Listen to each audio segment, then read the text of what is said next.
என் வாழ்க்கையை மாற்றக்கூடிய ஒரு சொல் இதோ எனக்கு முன்னால் வந்து கொண்டிருக்கிறது. கவனம் இல்லாத காரணத்தினால் என்னை கடந்து போய்விடுகிறது. மீண்டும் கவனம் பெற்று நான் உட்காருகின்ற பொழுது அது ஒரு ரவுண்ட் அடிச்சிட்டு வரதுக்கு 30-40 வருஷம் ஆயிடும். ஆனால் வெற்றி பெறுவதற்கான வாய்ப்புகளை ஏற்படுத்தி கொடுக்கும் எந்த குழந்தை அந்த வாய்ப்பை பயன்படுத்திக் கொள்கிறதோ அந்த குழந்தை ஜெயிக்கும். வாய்ப்புகள் தான் வந்து சேரும். அவன் ஒரு ஸ்டூடெண்ட் ஒரு வார்த்தை கேட்கிறான் அந்த மாஸ்டர் கிட்ட, ஏன் சார் நான் ஜெயிக்கிறது இல்லை? நீங்களே எப்ப பார்த்தாலும் ஜெயிக்கிறீங்க, உங்களை எப்ப சார் நான் தோக்கடிப்பேன்னு ஒரு வார்த்தை கேட்கிறான். இந்த மாஸ்டர் சொன்ன பதில் என்ன தெரியுமா? நீ அந்த நாணயத்தை, இந்த காயினை விரும்பவே இல்லை, பில்டர் ஆயிரு. ஒரு விஷயம் சொல்லவா, 1977, 76, 75 இந்த இடம் என்னவா இருந்தது? காடு, ஒரு நடப்பாதை கூட கிடையாது, முட்களும் விஷப்பூச்சிகளும் நிறைந்த ஒரு இடம். ஒரு மனிதனுடைய மனதிலே ஒரு விஷன் வருது.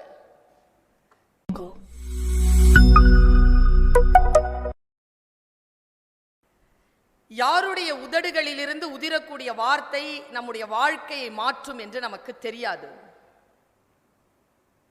அது எந்த புத்தகத்திற்குள் ஒளிந்து கொண்டிருக்கிறது என்று கூட நமக்கு தெரியாது. எவ்வளவு சீக்கிரமாக அந்த வார்த்தைகள் வந்து சேர்கிறதோ, அந்த வார்த்தைகள் புரிந்து விடுகிறதோ, அவ்வளவு சீக்கிரமாக வாழ்க்கையில் மாற்றம் நிகழும். நான் இப்படி சொல்றேன், ரொம்ப கவனமா கேட்டுக்கோ. என் வாழ்க்கையை மாற்றக்கூடிய ஒரு சொல் இதோ எனக்கு முன்னால் வந்து கொண்டிருக்கிறது. கவனம் இல்லாத காரணத்தினால் என்னை கடந்து போய்விடுகிறது. மீண்டும் கவனம் பெற்று நான் உட்காருகின்ற பொழுது அது ஒரு ரவுண்ட் அடிச்சிட்டு வரதுக்கு 30-40 வருஷம் ஆயிடும். யார் ஒருவர் இளமையிலேயே தன் வாழ்க்கைக்கு தேவையான ஒரு சொல்லை வாங்கிக் கொள்கிறீர்களோ அவர்கள் வாழ்க்கையில் ஜெயிக்கிறீர்கள். உங்களுக்கு முன்னால் கல்லூரி முதல்வர், நிறுவன தலைவர், வேலை வாய்ப்பு பெற்றிருக்கக்கூடிய மாணவ கண்மணிகள்னு நிறைய பேர் பேசினாங்க. அப்போ முதல்வர் அவர்கள் ஒரு விஷயத்தை சொன்னார். நான் ஆடியன்ஸை பார்த்தேன், ரியாக்ஷனே இல்லை. உடனே நான் சொன்னேன், தமிழ்ல சொல்லுங்க. ரொம்ப முக்கியமான ஒரு விஷயத்தை சொன்னார். போன வருஷம் இந்த காலேஜ்ல இருந்து 2 பேருக்கு ஜப்பான் நாட்டுல வருஷத்துக்கு 24 லட்சம் ரூபாய் சம்பளத்துல வேலை கிடைச்சிருக்கு. இந்த காலேஜ்ல இருந்து போயிருக்காங்க. அவங்க பண்ணிக்கிட்டதெல்லாம் என்னன்னா, ஜப்பானிய மொழி கற்றுக்கொண்டது, அந்த ஜப்பானிய நாட்டிலே வேலை செய்வதற்கான பயிற்சியை இந்த கல்லூரி வழங்கியது, அதை எடுத்துக்கொண்டது. மாசத்துக்கு 2 லட்சம் ரூபாய் வாங்கிட்டு அவங்க போயிருக்காங்க. இந்த செய்தியை முதல்வர் அவர்கள் தருகிறார். நான் இப்படி என்னுடைய பேச்சை இப்படி உங்களுக்கு முன்னால் இப்படி நிறுத்துறேன். யாராவது சொன்னாங்கன்னா, இந்த மகேந்திரா இன்ஸ்டிடியூஷன்ஸ் இருக்கு, புகழ்பெற்ற கல்லூரி, இங்க சேர்ந்தா நம்ம புள்ள ஜெயிச்சிரும் அப்படின்னு யாராவது சொன்னாங்கன்னா, அப்படி ஏதாவது நீங்க நினைச்சிட்டு இருக்கிறீங்கன்னா அது போய். இந்த கல்லூரியில சேர்றதுனாலலாம் ஜெயிக்க முடியாது. ஆனா ஒரு உண்மையை சொல்றேன், இந்த கல்லூரி உங்களுக்கு, உங்கள் குழந்தைகளுக்கு வெற்றியை தராது. ஆனால் வெற்றி பெறுவதற்கான வாய்ப்புகளை ஏற்படுத்தி கொடுக்கும் எந்த குழந்தை அந்த வாய்ப்பை பயன்படுத்திக் கொள்கிறதோ அந்த குழந்தை ஜெயிக்கும்.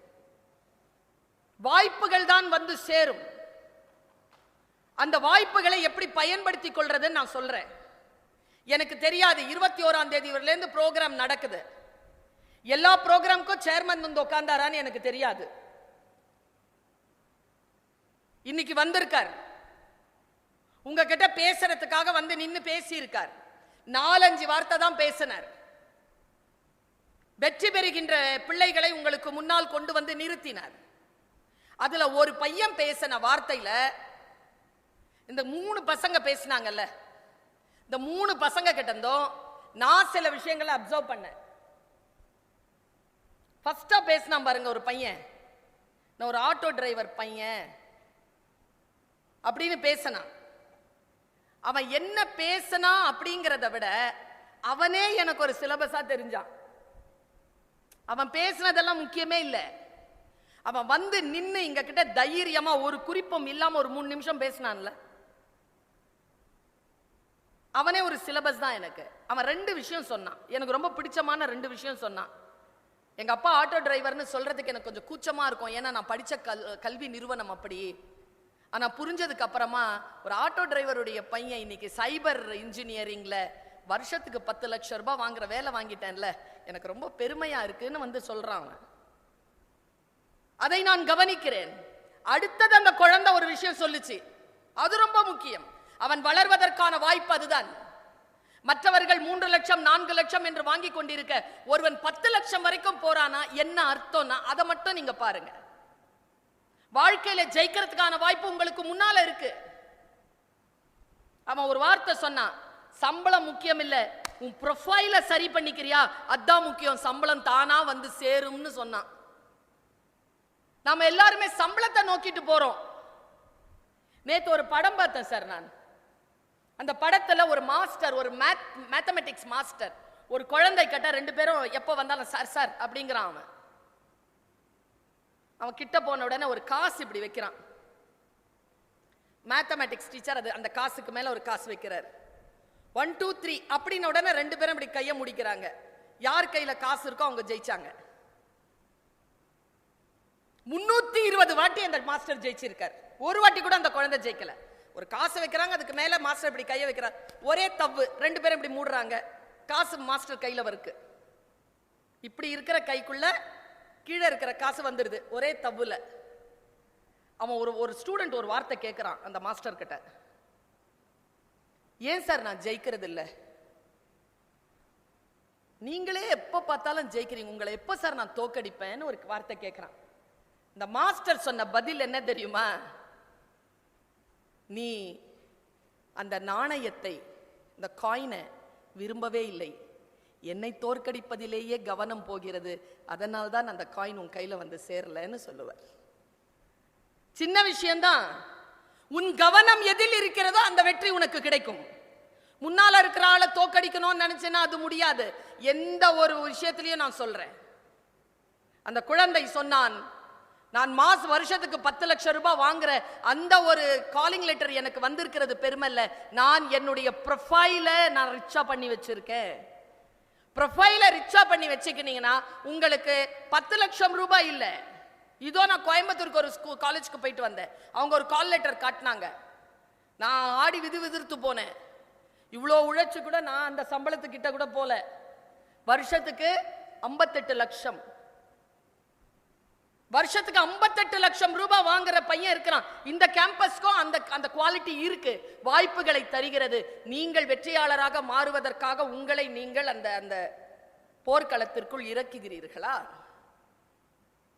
ஒரு பையன் என்கிட்ட சொல்றான்பா, ரொம்ப டைரக்டா சொல்றான், மேடம் காலேஜ்க்கு வந்து இருக்கிறதே ஜாலியா இருக்கிறது தான் மேடம், இங்க போய் படினா காலேஜ்க்கு வந்தது நீ ஜாலியா இருக்கிறதுக்கு இல்ல, அதெல்லாம் ஒரு காலம், அதெல்லாம் சினிமா காலம். நீ 10வது என்னன்னு சொல்லிட்டு உன்னை பாஸ் பண்ண சொன்னாங்க? என்னப்பா சொன்னாங்க? 10வது மட்டும் படிச்சிரு, வாழ்க்கையில ஜெயிக்கலாம் தானே சொன்னாங்க. நம்பி படிச்சதானே? அப்புறம் +2ல என்ன சொன்னாங்க சொல்லு? என்ன சொன்னாங்க? +2 மட்டும் நல்லா படிச்சிரு, வாழ்க்கையில பட்டொலி வீசி பறக்கலான்னு. இப்ப என்ன சொல்றாங்க? நான் உனக்கு சொல்லட்டுமா, இந்த காலேஜை நீ முடி, அப்புறமா தான் இருக்குது உனக்கு. இந்த உலகம் அவ்வளவு வாய்ப்புகளை, அவ்வளவு சிரமங்களை, அவ்வளவு சூறாவளிகளை வைத்துக் கொண்டு உனக்காக காத்திருக்கிறது. இப்பொழுது இந்த கப்பல் துறைமுகத்தில் நிற்கிறது, அவ்வளவுதான். இந்த கப்பல் இன்னைக்கு துறைமுகத்தில் நிற்குது, ரொம்ப பாதுகாப்பா இருக்கு, எல்லாரும் கொண்டாடி கொண்டிருக்கிறார்கள். துறைமுகத்தில் நிற்பதற்காக கட்டப்படுவதில்லை கப்பல், அது லோட் ஆயிட்டு இருக்கு, அவ்வளவுதான். அது ஆழ்கடலை சந்தித்தாக வேண்டும், பல்வேறு விதமான சூறாவளிகளை, புயல்களை சந்தித்தாக வேண்டும். அதற்காக நீ தயார் நிலையில் இருக்கிறாய். இங்க ஜாலியா இருக்கிறதுக்கு நீ வரல. ஃபர்ஸ்ட் இதை புரிஞ்சுக்கோ. 3 வார்த்தைகளை, இந்த உன் வயதில் எனக்கு மகன் இருக்கிறான், 3 வார்த்தைகளை உனக்கு நான் தரேன். இந்த 3 வார்த்தைகளை இன்னைக்கு நீ வாங்கிட்டு போயிடு. எனக்கு தெரிஞ்சு உன் வாழ்க்கையில் மாற்றம் நிகழ்த்துகின்ற சொல்லை கொண்டிருக்கின்றவர்களை வைத்துக் கொண்டுதான் இந்த நிகழ்ச்சி நடந்துகிட்டு இருக்கு. நான் திரும்பியும் சொல்றேன், நான் கூட்டத்துக்கு பேசுறவ இல்ல, நான் இண்டிவிஜுவலா பேசுறவ. நான் உன் ஒவ்வொருத்தனுக்காகவும் உன் ஒவ்வொருத்திக்காகவும் நான் பேசிக் கொண்டிருக்கிறேன். 3 வார்த்தைகளை இந்த தாய் சொல்லுகிறேன். இன்ஜினியரா நீ வரணும்னு முடிவு பண்ணிட்டியா? அந்த ஃபர்ஸ்ட் பேசின தம்பி அடிக்கடி ஒரு வார்த்தை சொல்லிக்கிட்டே இருந்தான். எத்தனை பேருக்கு அது புரிஞ்சுதுன்னு தெரியல. இன்னைக்கு டிமாண்டிங்கா இருக்கிற சப்ஜெக்ட், இன்னைக்கு டிமாண்டிங்கா இருக்கிற சப்ஜெக்ட் சொல்லிட்டே இருந்தான். அதெல்லாம் வின்னிங் ஸ்ட்ராட்டஜி சொற்கள். அதெல்லாம் நீ எதை வைக்கிறாய்? இந்த உலகத்தில் எத்தனையோ தான் பேச்சாளர்கள் இருக்கிறார்கள்.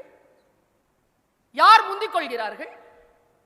யார் அப்டேட்டடா இருக்கிறாங்களோ, இந்த உலகத்திற்கு தேவையான விஷயங்களை சொல்ல வேண்டும் என்று யார் முனைப்புடன் இருக்கிறார்களோ, இந்த உலகம் அவர்களுக்கு வாய்ப்பை தருகிறது. நீ உன்னுடைய உலகத்தில் எப்படிப்பட்ட வாய்ப்புகளை பெறப்போகிறாய்? 3 விஷயத்தை சொல்ற. 1, பில்டர் ஆயிரு. ஒரு விஷயம் சொல்லவா? 1977, 76, 75 இந்த இடம் என்னவா இருந்தது? காடு, ஒரு நடப்பாதை கூட கிடையாது. முட்களும் விஷப்பூச்சிகளும் நிறைந்த ஒரு இடம். ஒரு மனிதனுடைய மனதிலே ஒரு விஷன் வருது. கட்டடம் கட்டப்பட்டதா இல்லையா? Be a builder. 2வது, பி எ இன்வெஸ்டர். முதலீடு செய். எதை முதலீடு செய்ய போகிறாய்? உன் நேரத்தை, என்டர்டெயின்மெண்ட்டுக்காக ஜாலியா இருக்கிறதுக்காக நீ போட்டிருக்கக்கூடிய அந்த நேரத்தை, அந்த எண்ணங்களை இன்வெஸ்ட் பண்ண. Investor, be a investor. 2. 3, system திங்கரா இரு. ஒரு சிஸ்டத்தை உருவாக்குறதுக்கான சிந்தனையாளனாக இரு. உன்னை நம்பித்தான் இருக்கிறோம். ஒரு வார்த்தையை இன்றைக்கு உன்னுடைய டைரிகளில் எழுதி வைத்துக்கொள். ஒரு மிகப்பெரிய மனிதரிடமிருந்து நான் பெற்ற டாக்டர் அசோக் பக்தவச்சலம் என்கின்ற மனிதரின் கையில் நான் பெற்றுக்கொண்ட அந்த வார்த்தையை அவருக்கு நான் ட்ரிபியூட் கொடுத்துட்டு உனக்கு சொல்றேன். You are a genius. இங்க உட்கார்ந்து இருக்கக்கூடிய எல்லா இன்ஜினியர்ஸ் ஆக போறவங்களையும் நான் சொல்றேன், you are a genius. World need your contribution. இந்த உலகம் உன்னுடைய பங்களிப்பிற்காக காத்து கொண்டிருக்கிறது. நீ ஜீனியஸாக இருக்கிறாய். அதை இந்த உலகத்திற்கு தா. எங்கே நாம் தோற்கிறோம்? லிஸ்னிங் ஸ்கில் இருக்கா நமக்கு? ஒன்னும் இல்லை. இப்போ இந்த வினாடியில இந்த பெற்றோர்கள், ஆசிரியர்கள் எல்லாம் விட்டுடு. நான் இங்க அந்த ஸ்டூடெண்ட்ஸை மட்டும் சொல்றேன். ஒருத்தங்க வராங்க மேடையில, நேரா நடந்து வந்து சேர்மன் கிட்ட போறாங்க. காதுல ஏதோ ஒன்று சொல்றாங்க, கிளம்பி போயிட்டாங்க. என் பேச்சு கேப்பியா? அதை பாப்பியா? அதை தான் பார்த்துட்டு இருப்ப. சத்தியமா உனக்கு ஒரு நாளும் புரிய போறதில்ல அவங்க என்ன சொன்னாங்கன்ட்டு. உனக்கு அந்த விஷயம் வந்து சேர போறதும் இல்லை. நான் பேசிட்டு இருப்பேன் இங்க வைத்தால கத்திக்கிட்டு. ஆனால் உன் கவனம் முழுக்க அங்கே இருக்கும். என் குழந்தையே, ஒரு வார்த்தை எழுதி வைத்துக்கொள். Today is the first day of your college. கவனம் சிதறினால் வாழ்க்கை சிதறும். கவனத்தை யார் ஒருவர் கையில் பிடித்துக் கொள்கிறார்களோ, நான் சில ரகசியங்களை உனக்கு சொல்லிட்டு போறேன். இன்ஜினியரிங் வந்து சேர்ந்திருக்கிறல்ல, இன்ஜினியரிங் மென்டாலிட்டியோட இரு. உனக்கு ஒரு ரகசியம் தெரியுமா?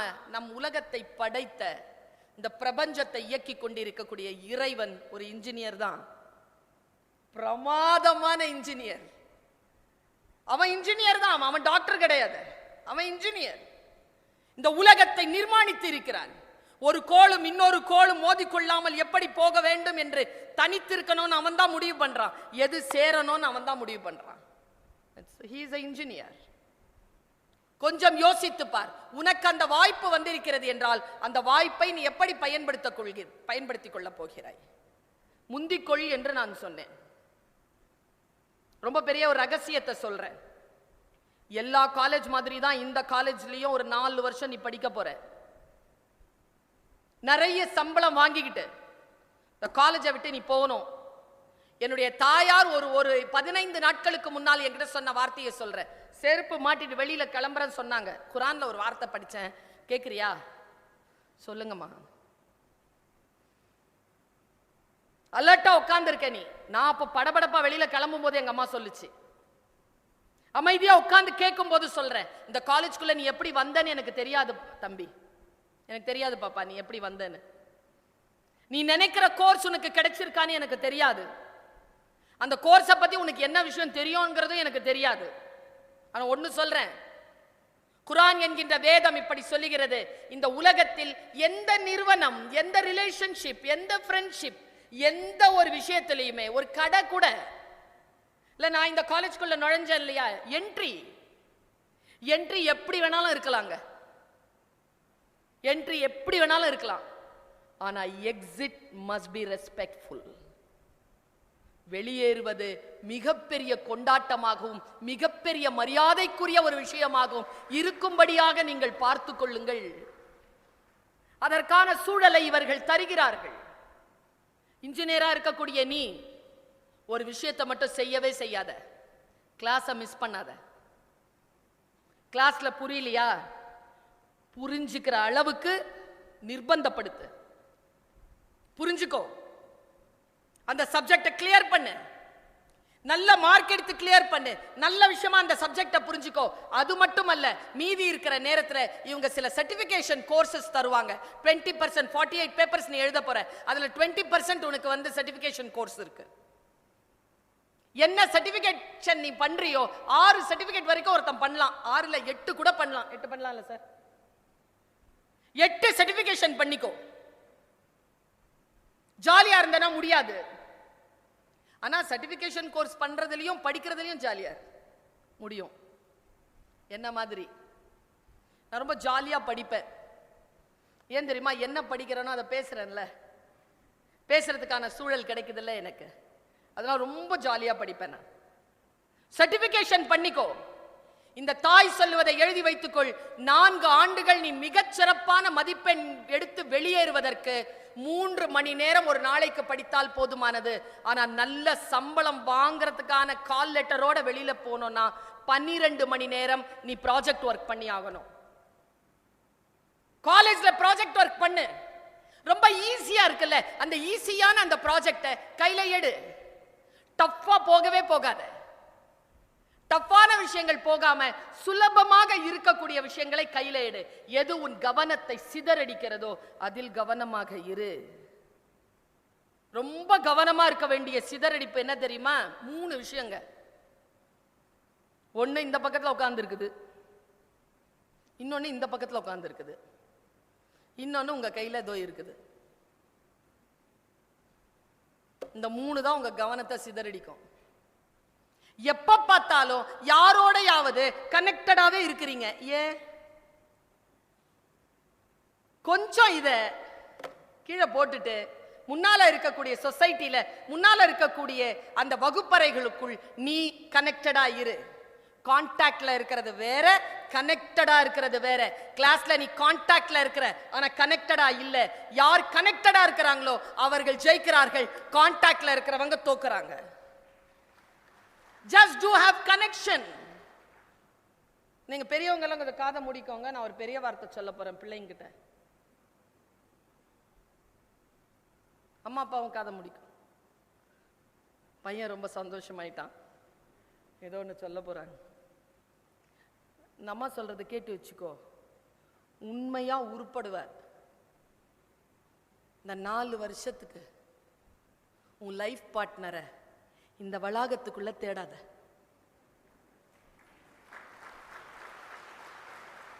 ரொம்ப முக்கியமான விஷயம் நான் சொன்னது.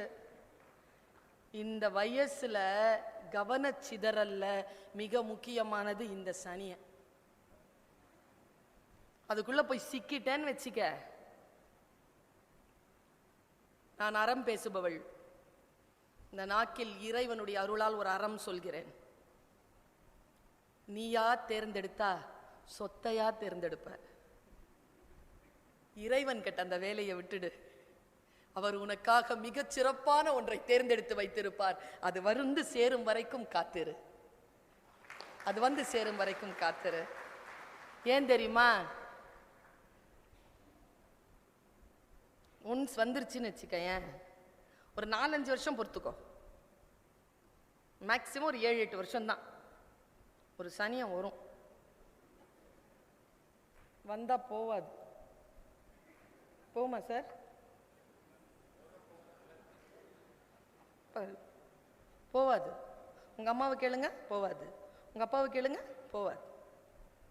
அது வாழ்க்கை முழுக்க கூட இருக்கிறதுக்கு ஒரு 10 வருஷத்துக்கு அப்புறமா தான் வந்து தொலைட்டுமே. இப்பவே ஏன் உன்னுடைய எனர்ஜியை வேஸ்ட் பண்ற? இப்போ இருக்கிறது வந்து படிக்கிறது, வாழ்க்கையில முன்னேறது, சம்பாதிக்கிறது, உன் கனவை நோக்கி பயணம் செய்யக்கூடிய அந்த வேலைகளில் மட்டும் இரு. மகிழ்ச்சியாக இரு, உற்சாகமாக இரு, முந்திக்கொள். இந்த முந்திக்கொள்னு பர்வீன் சுல்தான் நான் சொல்றேன்னா அதுல ஒரு சின்ன டெக்னிக் இருக்கு. டெக்னிக்கோட தான் முந்திக்கணும். ஃபர்ஸ்ட் வரணுதில்ல முந்திக்கொள்வது. எனக்கு தெரிஞ்சு இந்த பசங்க பிளேஸ்மெண்ட் வாங்குறாங்க.